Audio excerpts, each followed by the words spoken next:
उनको उठाकर जेल में डाल दिया सिर्फ इस बात के लिए कि उन्होंने आपकी आलोचना करी, और वो सच्ची आलोचना थी, झूठ नहीं था। आपने उनको उठाकर जेल में डाल दिया। अब जानते हैं ये क्यों किया जा रहा है? ये बार बार आपके स्वाभिमान को कुचलने का प्रयास किया जा रहा है। ये बार बार आपको आईना दिखाने का प्रयास किया जा रहा है। तो ये राष्ट्रवाद की परिभाषा नहीं है।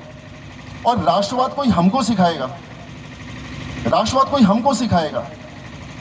हमारे हर घर में कोई फौजी है, हमारे हर घर में, हमारे हर कुटुंब में कोई ना कोई इस देश के लिए शहीद हुआ है। आप हमको राष्ट्रवाद सिखाओगे? हमारे यहाँ पे बच्चा होश बाद में संभालता है, भर्ती के लिए तैयारी पहले शुरू कर देता है। आप उस व्यक्ति को राष्ट्रवाद सिखाओगे? हमें राष्ट्रवाद किसी से सीखने की जरूरत नहीं है। और खासतौर से उस जगह पर आप खड़े होकर हमें राष्ट्रवाद का पाठ पढ़ा रहे थे जिस जगह का नाम ही शहीद स्मारक है। यहां पर आप हमें राष्ट्रवाद सिखा रहे हो।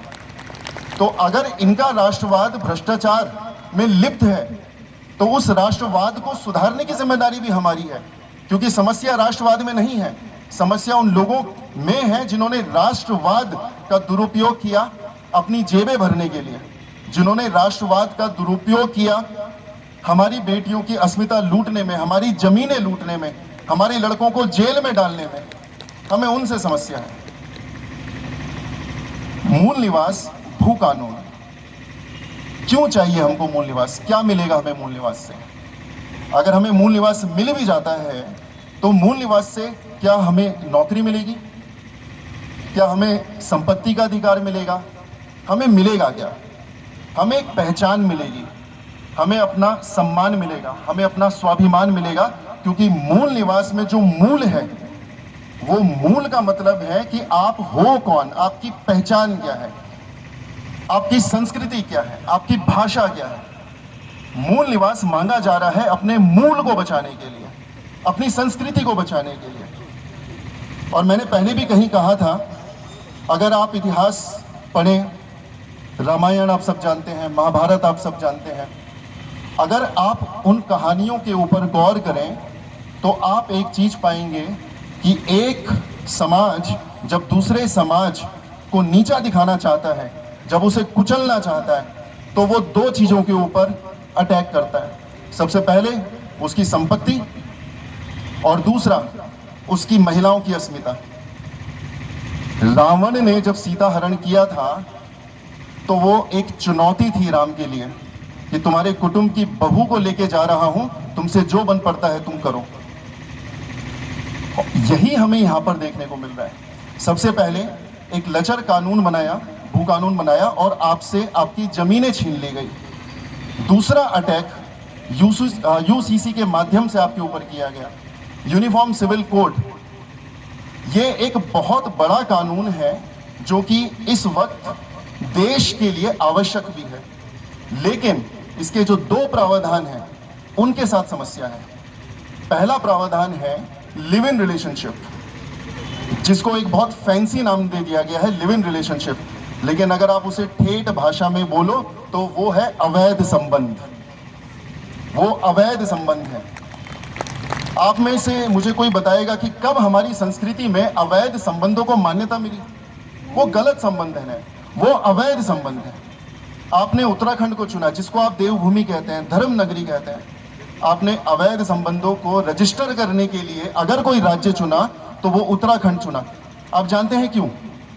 हरियाणा में करके दिखाते, राजस्थान में करके दिखाते, उत्तर प्रदेश में करके दिखाते। भाई साहब, दौड़ा दौड़ा के मारा जाता है इनको, लेकिन इनको पता है कि ये कमजोर समाज है, ये कमजोर समाज है। इनके मुंह पे हम कुछ भी थोपेंगे, ये कुछ नहीं करेंगे। और मैं कह भी रहा था कि हम कमजोर समाज नहीं है, हम कमजोर समाज नहीं है। इस देश की सुरक्षा में, उसकी रक्षा में सबसे ज्यादा बलिदान अगर किसी ने दिया है तो इस समाज ने दिया है। ये भोला समाज है, ये भोला समाज है। ये वो समाज है कि जो विरोध भी अगर करता है, अगर आक्रोश भी अगर करता है तो नाचते गाते करता है। ये बात आपने भी देखी होगी कि चलते हैं हम विरोध प्रदर्शन पर, लेकिन चलते चलते भी हम डांस करते हुए चलते हैं। तो हमसे ज्यादा शांति प्रिय और कौन होगा? यूसीसी का जो दूसरा प्रावधान है वो प्रावधान है जिसमें जो हमारे मूल निवास से कहीं ना कहीं सीधे तौर पर जुड़ा है। हम मांग रहे हैं मूल निवास 1950 और वो ये कह रहे हैं कि कोई भी व्यक्ति अगर उत्तराखंड में 1 साल से अधिक रहता है तो उस व्यक्ति को यहाँ का स्थायी निवासी मान लिया जाएगा। अब आप इसको इस तरीके से समझो कि पहली बात तो ये कि मूल निवास तो है ही नहीं, तो आप भी स्थायी निवासी, मैं भी स्थायी निवासी, कोई कल आया वो भी स्थायी निवासी, कोई 15 साल पहले आया वो भी स्थायी निवासी, और अब तो स्थिति ये है कि कोई 1 साल पहले भी अगर आया है तो वो भी स्थायी निवासी माना जाएगा। फिर से आपके मुंह पे एक जोरदार तमाचा मारा गया कि तुम 1950 की बात कर रहे थे, लो यूसीसी।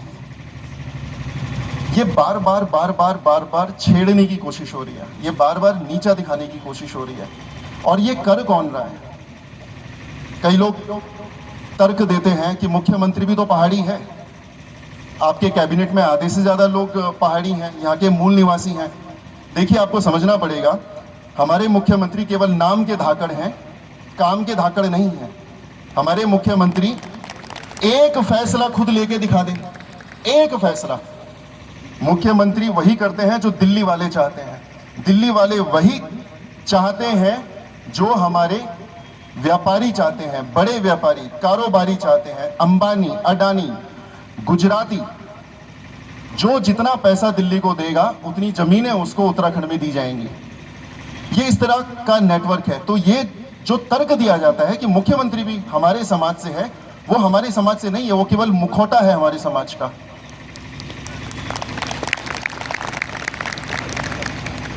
समस्या तो लगभग हम सब जानते ही हैं। पिछले अगर हम 2 साल 3 साल की बात करें तो मूल निवास संघर्ष समिति इस आंदोलन को बड़े जोर शोर से लेके जा रही है। लोगों तक जागरूकता अभियान के माध्यम से, रैलियों के माध्यम से, बैठकों के माध्यम से इस पूरे मुद्दे को मोही डिमरी जी लेके जा रहे हैं, दुष्यंत टोडरिया जी लेके जा रहे हैं, जन जन तक उस आवाज को पहुंचा रहे हैं। लोग उनसे जुड़ रहे हैं क्योंकि समस्या तो सबको है।